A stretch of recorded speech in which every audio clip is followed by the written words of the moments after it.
Salam dan bahagia, salam pendidikan.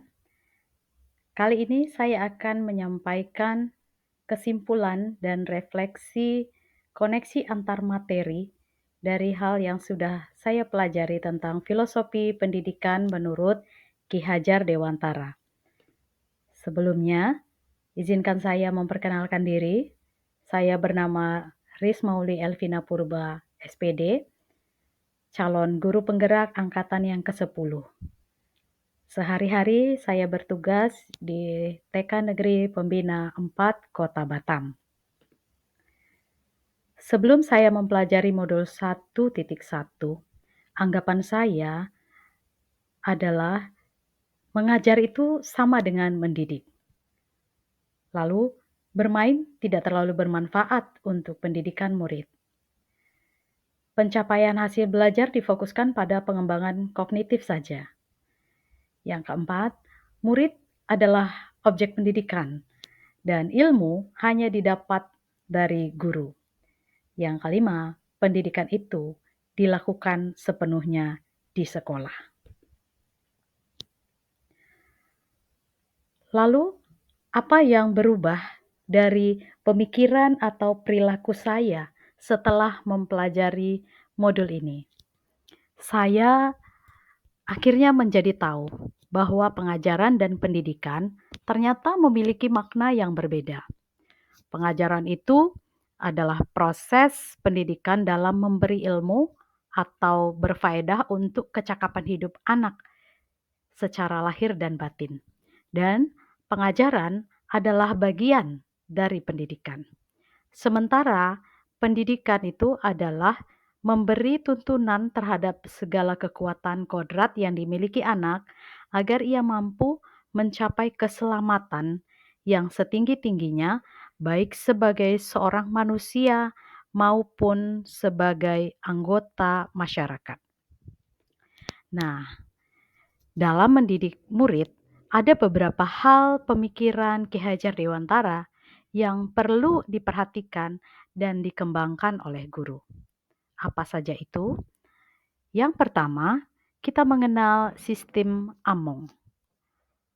Sistem Among yang bermakna menuntun.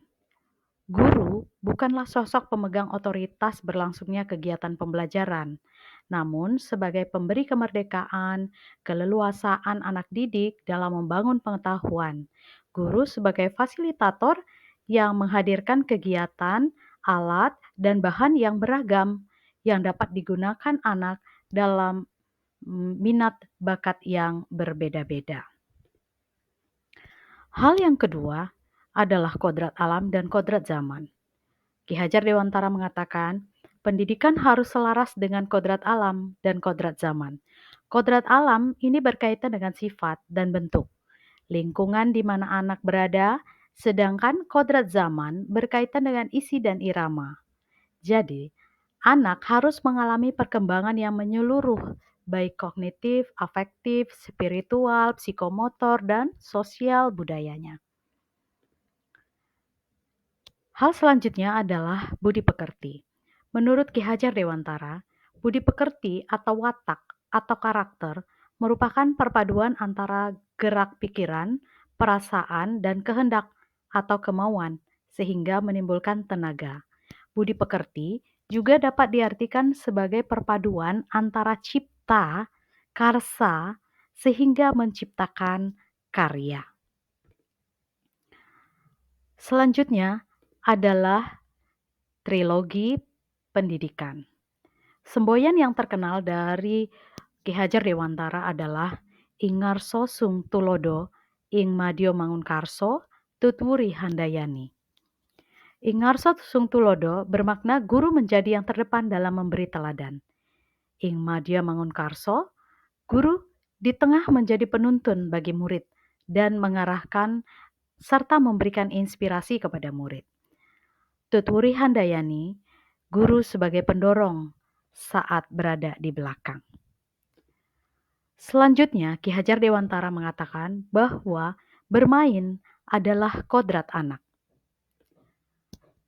Yang tidak bisa dilupakan juga oleh seorang guru adalah proses pembelajaran harus berpusat pada murid. Lalu apa yang dapat saya terapkan dengan segera, dengan lebih baik, agar kelas saya mencerminkan pemikiran dari Ki Hajar Dewantara? Yang pertama, saya ingin membiasakan budaya 3S, yaitu senyum, sapa, dan salam.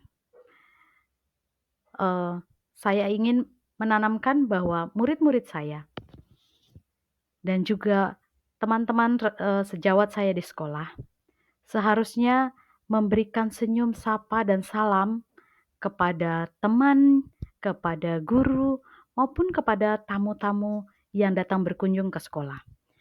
Adapun langkah-langkah yang dapat saya buat adalah, pertama saya akan membuat poster 3S ini yang dapat dilihat dan mudah diperhatikan oleh seluruh warga sekolah. Yang kedua, saya akan mensosialisasikan kepada warga sekolah, dan juga yang ketiga, saya akan membiasakan. Saya ingin menjadi teladan untuk melakukan kebiasaan yang baik ini. Lalu, selanjutnya saya mengingat bahwa bermain adalah kodrat belajar anak, maka saya akan membuat daftar permainan. Apa saja yang menarik dan bagaimana cara bermainnya yang memungkinkan permainan ini dilaksanakan di kelas dengan mempertimbangkan alat dan bahan yang mudah ditemukan di sekolah. Untuk terkait budi pekerti, saya juga membuat program kelas doa, yaitu pembinaan agama Islam dan juga pembinaan agama Kristen, dengan tujuan menanamkan nilai-nilai agama dan moral kepada anak. Selanjutnya adalah merdeka belajar. Mengingat bahwa anak adalah pembangun pengetahuannya sendiri, maka saya harus membiasakan anak-anak diberi kesempatan seluas mungkin untuk bebas mengungkapkan pendapat, untuk bebas berekspresi, dan juga bebas berkreasi. Demikianlah kesimpulan dan juga refleksi yang saya dapatkan dari mempelajari modul 1.1. Terima kasih.